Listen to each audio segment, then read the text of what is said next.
El Señor esté con ustedes. Proclamación del Santo Evangelio según San Mateo.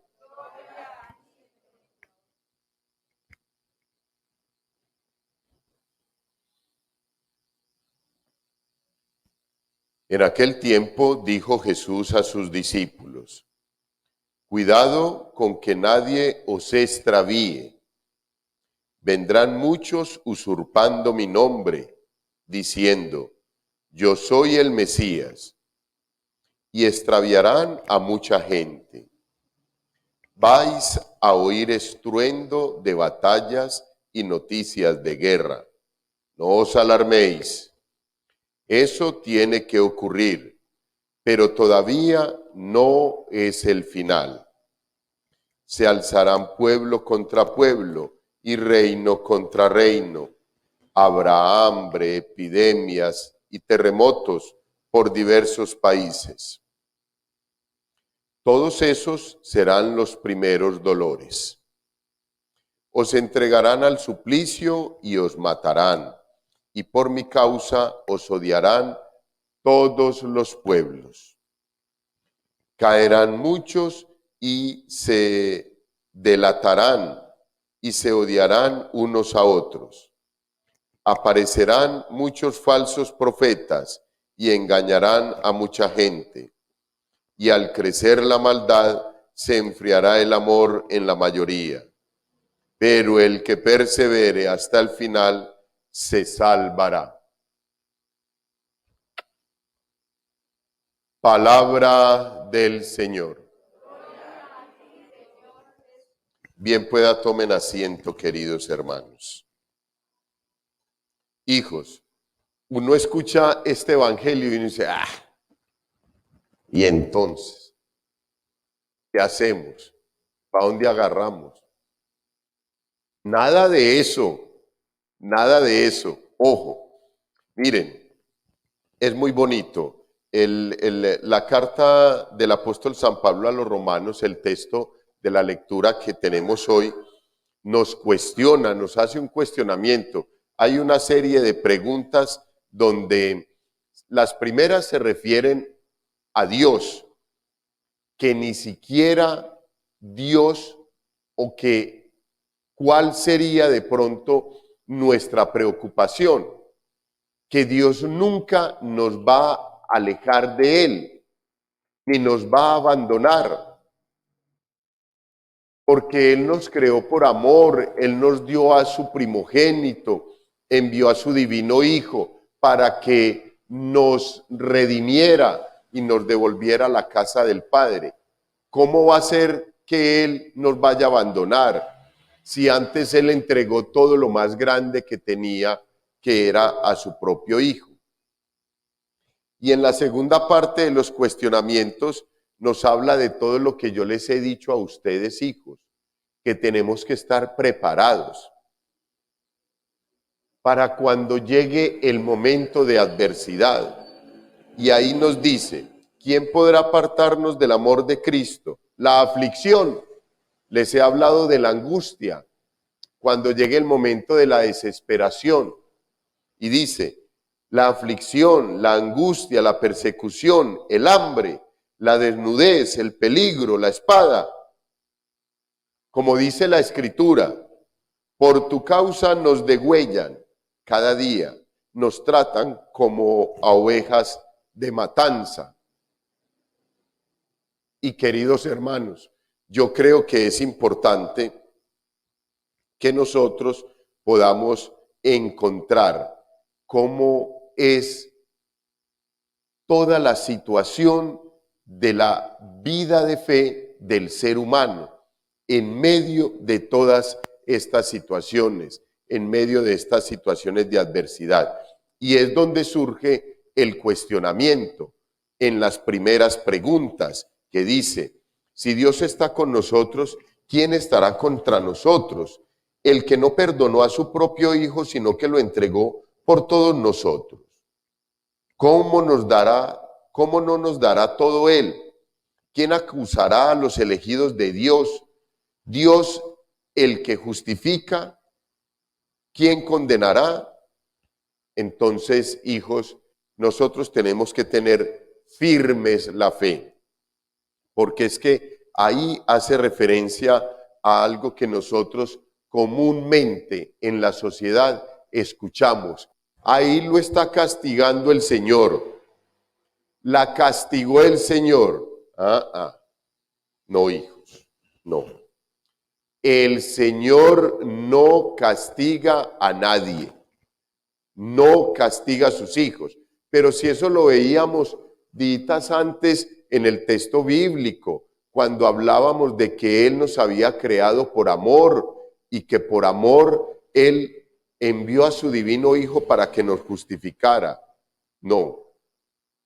Lo que pasa es que nuestros actos tienen unas consecuencias. Y si yo me porto mal, queridos hermanos, y si yo me dedico a faltarle al respeto a las personas, alguien un día me va a pegar. Y entonces van a decir, ahí lo castigó el Señor. ¿Por qué?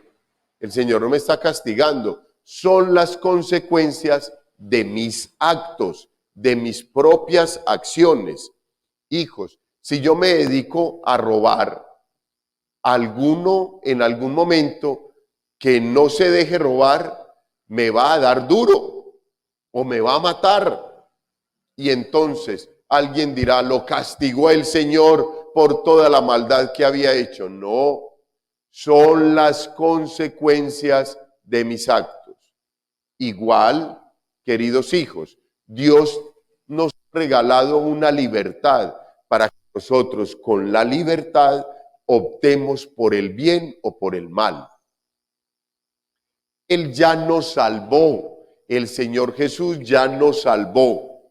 Estamos salvos, pero ojo, eso no significa que entonces ya me puedo cruzar de brazos o que puedo dedicarme a hacer el mal porque ya estoy salvado. No, yo tengo que cuidar la salvación que Cristo Jesús obtuvo en la cruz por todos nosotros con su vida, entregando su vida.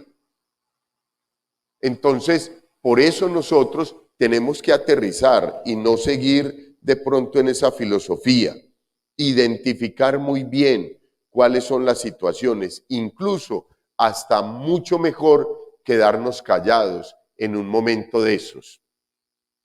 ¿Por qué?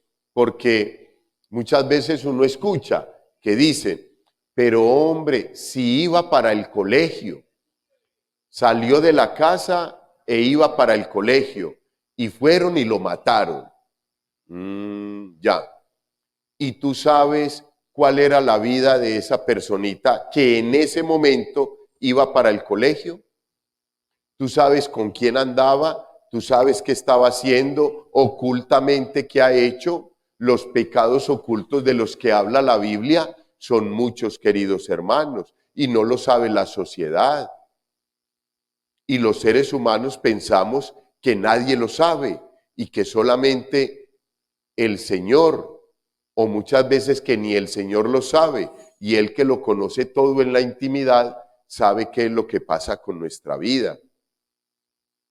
Entonces yo creo que en vez de lanzar de pronto ese juicio, más bien sería mirar de pronto una oración, una jaculatoria, pidiéndole al Señor poder entender esos momentos de adversidad y que a los familiares de una víctima fatal les dé fortaleza y les dé el entendimiento para asimilar esas situaciones que no son nada fáciles. Hijos, y en la lectura del Evangelio, pues nos habla de lo que siempre hemos hablado en la iglesia. Que va a llegar un momento donde van a aparecer por todos los lados quien diga, yo soy el enviado. Y eso lo oye uno por todas partes, pues. Yo soy el enviado, a mí me habló el Señor ahorita por la mañana, por la tarde también, mientras estaba almorzando, cuando estaba en la ducha, Él cantaba para mí. y uno comienza como a meterse en ese cuento, bendito sea mi Dios. No, la situación no es por ahí. La situación es de oración y de conocer cómo es que el Señor manifiesta en la vida de cada uno de nosotros. Yo no voy a decir que el Señor no tenga la potestad para permitir unas revelaciones particulares a alguien. No lo voy a decir, pero hijos, por Dios, nosotros tenemos que ser cautos. Por eso muchas veces las personas dicen, es que los curas no creen. ¿Cómo no va a creer ese padre que la Virgen se apareció en aquel solar? Hijos, porque yo no puedo aprobar lo que la iglesia no haya aprobado. Yo no puedo venir a hablar aquí ni de política, ni de aspectos que la iglesia a mí no me está diciendo que hable. La iglesia me ha pedido a mí y me ha formado para que yo venga y les hable del evangelio. Y trate, hijos, de podérselos explicar.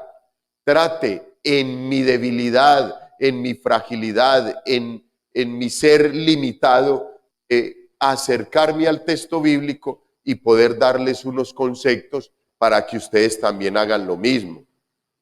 Pero yo no puedo venir acá y por eso en muchas ocasiones yo les pido ser prudentes con las devociones particulares. Hijos, hay que ser así, porque así es que nos lo pide la iglesia. La iglesia se demora mucho tiempo, muchos años, para tomar una determinación, un dogma, una verdad revelada en la iglesia, frente a una devoción, frente a una aparición, porque hay que ser cautos. Satanás es el rey y dueño de la mentira y él nos engaña. En el momento en que los pastorcitos de Fátima recibían las revelaciones por parte de la Santísima Virgen María y tenían ese encuentro, una aparición de la Santísima Virgen María quería desviar al obispo que atendía a los niños, para decirle que eso arriba en la encina era falso.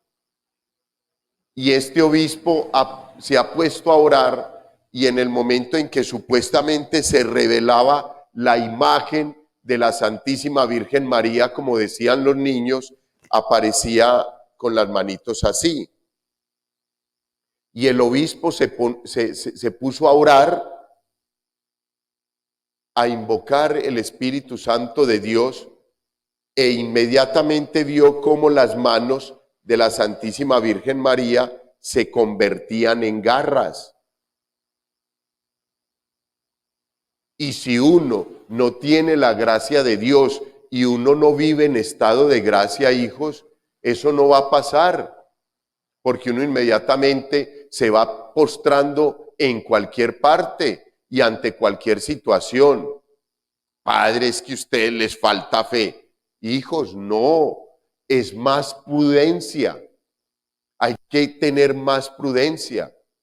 Y por eso el texto bíblico de hoy nos dice, cuidado con que nadie los extravíe. Vendrán muchos usurpando mi nombre, diciendo yo soy el Mesías, y extraviarán a mucha gente. Hijos, es lo que nosotros tenemos que tener claro. Miren, sinceramente, lo único que nosotros tenemos que hacer es creer en lo que la iglesia nos ha dicho, en el credo bien explicado y en la presencia real del Señor Jesucristo en la Eucaristía, que me encuentro con Él, y en la intercesión gloriosa de la Santísima Virgen María. Hijos, no estamos obligados a creer en nada más. Si hay una devoción personal, particular, hermosa, y el Señor le habla por medio de ella, bendito sea mi Dios, por sus frutos os conoceréis, que es otra situación. Hijos, ¿cómo me va a decir una persona que viene y me dice, padre, anoche tuve una revelación, el Señor me habló en un sueño? Ya, ¿tú dónde vives, hijo? Padre, yo vivo aquí a la vuelta. Ya. ¿Con quién vives? Con mi esposa. Ya. ¿Casados por la iglesia? Ah, no. No. A partir de ahí, hijos, yo inmediatamente digo, a ver, bendito sea mi Dios, ¿qué le pido yo a la persona? Yo a nadie he tratado mal, pero yo le digo, mira, yo creo que es muy bueno examinar la vida para que sepas quién te está hablando. ¿Cómo así, padre? ¿Usted no cree? Yo no te estoy diciendo que no crea, sino que hay que ver unos signos para poder entender las situaciones, para poder entender. Hijos, cuando ha habido este tipo de revelaciones particulares y místicas, reales, donde la iglesia las ha aprobado, vayan, miren la vida de esos videntes, la vida de esas personitas, intachables, y casi siempre de una forma más humilde, más para dónde, en ocasiones hasta sin estudio. Estos niños de Fátima que eran unos pastorcitos que subían a cuidar ahí las ovejas. Hijos, es que eso es lo que nosotros tenemos que tener en cuenta, los elementos que la iglesia siempre nos ha dicho que tengamos presente cuando se presenten o cuando vengan estas situaciones que no son fáciles de manejar, son complicadas. ¿Qué vamos a hacer cuando nos digan, Padre, el Señor va por allí a la vuelta? Salimos ahí mismo desesperados a postrarnos allá. ¿Delante de quién? ¿Qué decía Juan el Bautista? Mírenlo, allá va. Juan Bautista no salió detrás de él, porque sabe muy bien que es el Señor y punto. Pero eso nos tiene que dar una certeza, la relación de amor que tenemos con el Señor. Hijos, pero de todo este texto bíblico que nos habla de batallas, de guerras, de terremotos, de una cantidad de cosas, y que nos dice, pero todavía no ha llegado el fin del mundo, serán los primeros dolores. Y luego continúa y dice, caerán muchos y se delatarán y se odiarán unos a otros. Eso lo vemos pues por todos los lados. Aparecerán muchos falsos profetas y engañarán a mucha gente. Y al crecer la maldad, se enfriará el amor en la mayoría. Pero el que persevere hasta el final se salvará. Punto. Ese es el centro del texto bíblico, hijos. Pero hay que argumentarlo y hay que explicar el entorno para que podamos entender que el que persevere hasta el final se salvará. ¿Persevere en qué? Hijos, ¿qué te ha dicho la iglesia? ¿Qué te ha leído la iglesia en la palabra de Dios? Cuando el Señor nos dice, quien cumple mis mandamientos y guarda mis preceptos, ese me ama, lo amaré, juntos iremos al reino de los cielos. Sencillo. Yo no les estoy diciendo ni les estoy poniendo cargas que no son. Les estoy hablando lo que la palabra de Dios nos dice. Persevere hasta el final, guardando los preceptos que toda la vida la iglesia nos ha dado, guardando y cumpliendo los mandamientos, tenga una vida sacramental y viva una vida de gracia. Hijos, ya, cada día encuéntrese con el Señor en la oración personal, en la celebración de la Santa Eucaristía, y usted va derechito. Persevere ahí. Pero si un día viene un obispo, si un día viene un sacerdote y les dice que los 10 mandamientos ya no tienen validez, ojo, ojo, no es por ahí, hijos. Entonces ahí nosotros nos damos cuenta cuál es la situación. Gloria al Padre, al Hijo y al Espíritu Santo.